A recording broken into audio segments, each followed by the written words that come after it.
Hello everyone, welcome to Vidyashree academy by Pooja Singhai. हम पढ़ने वाले हैं आज रोजगार और निर्माण के जीके के कुछ महत्वपूर्ण प्रश्न जो कि पटवारी एग्जाम, एमपीपीएससी और अन्य परीक्षाओं के लिए काफ़ी महत्वपूर्ण है। फर्स्ट क्वेश्चन है, ऋग्वेद कालीन शब्द शीर किससे उल्लेखित किया गया है? किस में उल्लेखित किया गया है? तो ये एक शब्द है ऋग्वेद कालीन जो है, इसका क्या नाम है? शीर। और इसका जो आंसर होगा वो होगा हल। हल के लिए ये शीर शब्द का यूज किया गया है। सेकंड क्वेश्चन है, महात्मा बुद्ध ने अपने सर्वाधिक उपदेश किस स्थान पर दिए थे? तो यहाँ पर जो राइट आंसर है वो है श्रीवस्ती में सबसे अधिक जो उपदेश दिए हैं महात्मा बुद्ध जी ने दिए हैं। नेक्स्ट क्वेश्चन है कि भूमिदान का अभिलेखीय साक्ष्य सर्वप्रथम किस काल में मिलता है? 4 ऑप्शन दिए गए हैं। यहाँ पर जो राइट आंसर होगा वो होगा सातवाहन। सातवाहन के जो सिक्के थे वो भी काफ़ी फेमस थे। आपको कमेंट बॉक्स में लिखकर बताना है कि सातवाहन शासकों ने कौन से सिक्के चलवाए थे। नेक्स्ट क्वेश्चन है, निम्नलिखित में से किस सिख गुरु द्वारा पाहुल पद्धति की शुरुआत की गई थी? तो जो पाहुल पद्धति थी वो उसकी शुरुआत कौन से जो सिख धर्म के जो महान गुरु रह चुके हैं उन्होंने की थी? तो राइट आंसर होगा गुरु गोविंद सिंह जी। गुरु गोविंद सिंह जी के द्वारा पाहुल पद्धति का निर्माण किया गया था, शुरुआत की गई थी। सातवाहन कालीन किस शासक के सिक्कों पर जलपोत का चित्र उत्कीर्ण है? जलपोत मतलब क्या होगा यहाँ पर कि जो जहाज वगैरह हैं उसके चित्र अंकित हैं। यहाँ पर जो राइट आंसर होगा वो होगा यज्ञ श्री शतकर्णी। यज्ञ श्री शतकर्णी जो शासक थे उन्होंने अपने सिक्कों पर जलपोत का निर्माण कराया था। व्याघ्र शैली के सिक्के किस शासक के द्वारा जारी किए गए थे? तो जो व्याघ्र शैली थी इसके सिक्के जारी किए गए थे चंद्रगुप्त सेकंड के द्वारा। तो ये काफी महत्वपूर्ण प्रश्न है। श्रीरंगपट्टनम की संधि के समय कौन भारत का गवर्नर जनरल था?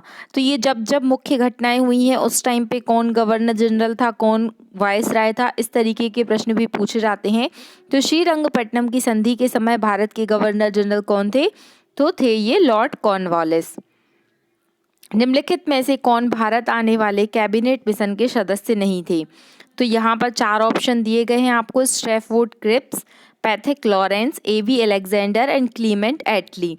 तो इसको आपको कैसे याद रखना है कि अब कौन था कौन नहीं था? तो एक कोड है कैप, कैप से आप याद कर लीजिएगा तो आप कभी भी नहीं भूलेंगे। यहाँ पर जो आंसर होगा वो होगा क्लीमेंट एटली सदस्य नहीं थे बल्कि ये तीनों सदस्य थे।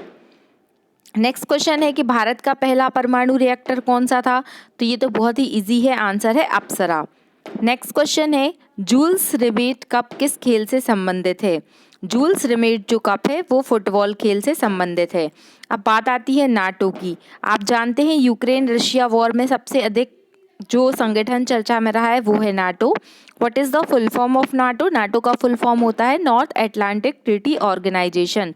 नाटो की स्थापना कब हुई थी? 1945, 1942, 49 या 52? आई होप आपने अपना आंसर सोच लिया होगा। तो आंसर होगा 1949 में नाटो की स्थापना हुई थी। वर्तमान में नाटो के कितने सदस्य हैं ये आपको कमेंट बॉक्स में लिखकर बताना है। नेक्स्ट क्वेश्चन है, FAO जो अंतर्राष्ट्रीय स्तर पर खाद्यान्न के लिए सबसे बड़ा संगठन है उसका मुख्यालय कहाँ पर स्थित है? तो उसका मुख्यालय FAO का मुख्यालय रोम इटली में स्थित है। और FAO का फुल फॉर्म क्या होता है? Food and Agriculture Organization. संयुक्त राष्ट्र महासभा में भारतीय महिला सभापति कौन थी?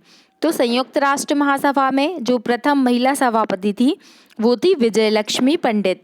क्या आप बता सकते हैं कि विजयलक्ष्मी पंडित का संबंध भारत में किससे था? तो आप एक बहुत ही महान विभूति हैं ये विजयलक्ष्मी पंडित, और इनका संबंध नेहरू परिवार से है। इतना भी मैंने आपको बता दिया। अब आप बताइएगा कि आंसर क्या होगा। नेक्स्ट क्वेश्चन है, भारत के पोखरण के समय आणविक भूमिगत परीक्षण में किस वर्ष संपन्न किया गया था? तो 1974 में भारत में पहली बार परमाणु परीक्षण किया गया था। नेक्स्ट क्वेश्चन है, निम्नलिखित में से किस राज्य में नर्मदा नदी का प्रवाह नहीं है? तो ये बहुत ही इजी है। गुजरात में, महाराष्ट्र में और मध्य प्रदेश में नर्मदा नदी का प्रवाह होता है, बल्कि उत्तर प्रदेश में जो है नर्मदा नदी प्रवाहित नहीं होती है। शारदा बैराज परियोजना निम्न में से किन 2 देशों के मध्य है? तो ये भारत और उसके पड़ोसी देशों के नाम हैं। तो जो शारदा बैराज परियोजना है वो कौन कौन से देशों के मध्य है, तो वो भारत और नेपाल के मध्य है। याद रखिएगा, क्योंकि जो भी परियोजनाएं चर्चा में रहती हैं करंट अफेयर में वो पूछी जाती हैं। निम्नलिखित में से कौन सा सुमेलित नहीं है। जब भी इस तरीके का प्रश्न पूछा जाए तो सबसे पहले आपको नहीं पर टिक कर लेना है। गोविंद सागर झील सतलज नदी पर है, गोविंद वल्लभ सागर रिहंद नदी पर है, गांधी सागर चंबल नदी पर है और राणा प्रताप सागर नर्मदा नदी पर है। तो देखिए, आई होप आपने अपना आंसर सोच लिया होगा। इजी क्वेश्चन है, इसे आप एलिमिनेशन से सॉल्व कर सकते हैं। आपने पढ़ा होगा कि चंबल नदी में 3 फेमस बांध है, गांधी सागर, राणा सागर और एक और जो कौन सा बांध है, गांधी सागर बांध है, राणा सागर बांध है और एक और कौन सा बांध है अभी मैं भूल रही हूँ।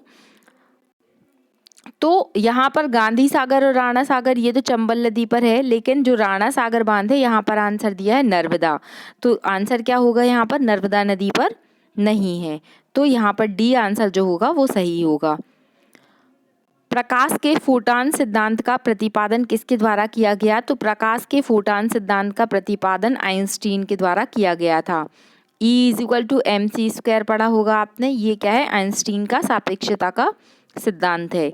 निम्नलिखित में से कौन सा विद्युत धारिता का मात्रक है, तो विद्युत धारिता का मात्रक है फैराडे। देश का पहला आपदा प्रबंधन संस्थान कहाँ पर खोला गया है, तो जो देश का पहला डिजास्टर मैनेजमेंट सेंटर है वो खोला गया है लातूर में, और लातूर कहाँ आता है, महाराष्ट्र के अंतर्गत आता है। स्टडी ऑफ नॉलेज जो है वो भी लातूर में स्थित है। साइक्लोमिलेन नामक अयस्क किस खनिज का अयस्क है, तो यहाँ पर 4 ऑप्शन दिए गए हैं। तो जो राइट आंसर होगा वो होगा मैग्नीज। जो मैग्नीज है उसी का अयस्क है साइक्लोमिलेन। भारत का अनन्य आर्थिक जोन का विस्तारित है, मतलब भारत का जो अनन्य आर्थिक जोन है वो कहाँ तक विस्तारित है, तो यहाँ पर जो होगा वो होगा लगभग 2.02 मिलियन वर्ग किलोमीटर तक जो है वो भारत का अनन्य आर्थिक जोन विस्तारित है। निम्नलिखित में से किस द्वीप को मरकत द्वीप कहा जाता है, तो मरकत द्वीप के नाम से जाना जाता है अंडमान निकोबार द्वीप समूह को, तो इसको आपको याद रखना है। पन्ना के हीरे की खान किस क्रम की शैलों से निर्मित है, आपने चट्टानों के प्रकार पढ़े होंगे। तो जो पन्ना में जो हीरा की उत्पादकता सबसे अधिक होती है, तो कौन सी क्रम की चट्टानें पाई जाती हैं यहाँ पर, तो ये आंसर होगा विंध्यन सीरीज। विंध्यन सीरीज की चट्टानों में पन्ना में हीरा प्राप्त होता है। मध्य भारत में झीलकृत ज्वारनद मुख शिलाएं क्या कहलाती हैं, ये कहलाती हैं लमेटा पात्र।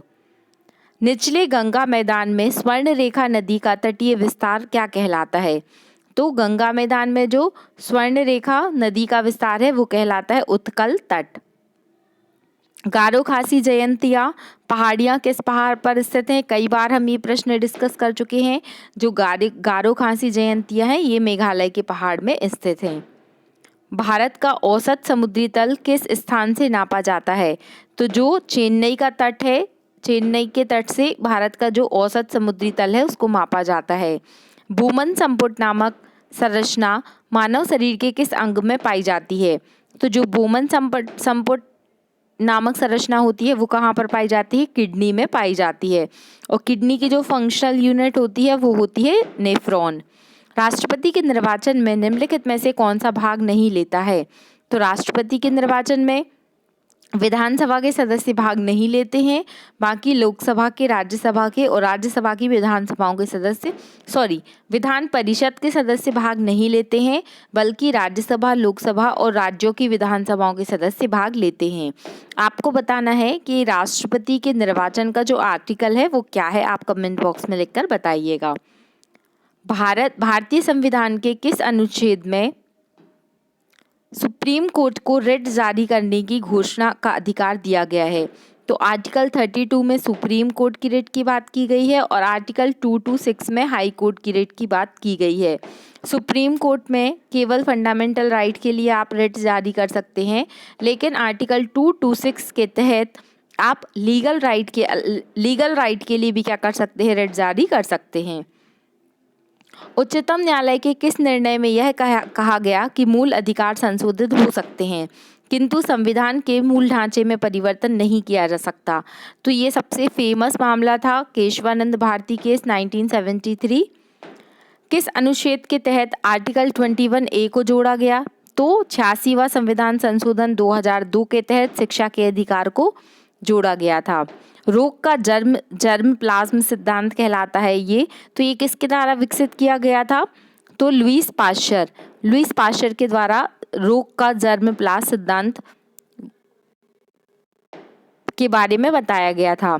वनस्पति जगत का एम्फीबिया वर्ग किसे कहा जाता है? तो जो ब्रायोफाइटा होता है उसे एम्फीबिया वर्ग के नाम से जाना जाता है।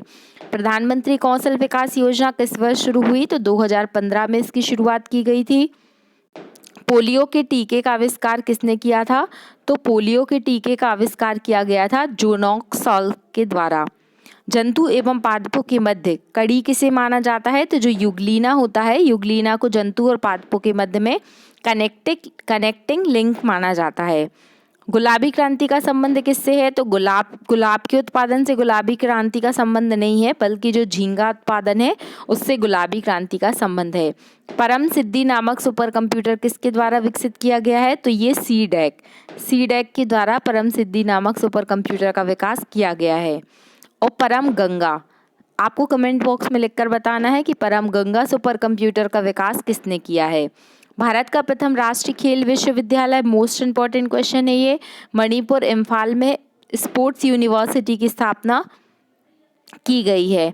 स्वर्ण पैगोडा का देश की संज्ञा किसे दी गई है? तो जो म्यांमार है, म्यांमार को स्वर्ण पैगोडा की संज्ञा दी गई है। शिंजो आबे जिनका हाल ही में निधन हो गया, उनका संबंध किस देश से है? तो वो उनका संबंध कहाँ से था? जापान से था। तो ये कुछ महत्वपूर्ण प्रश्न थे जो कि रोजगार निर्माण के क्वेश्चन थे जनवरी माह के। तो ये काफ़ी महत्वपूर्ण है, आप इसको 1 से 2 बार रिवाइज कर लीजिए। अगर आपको वीडियो अच्छा लग रहा है तो please like, share and subscribe. Thank you so much. पढ़ते रहिए, खुश रहिए। जय हिंद, जय भारत।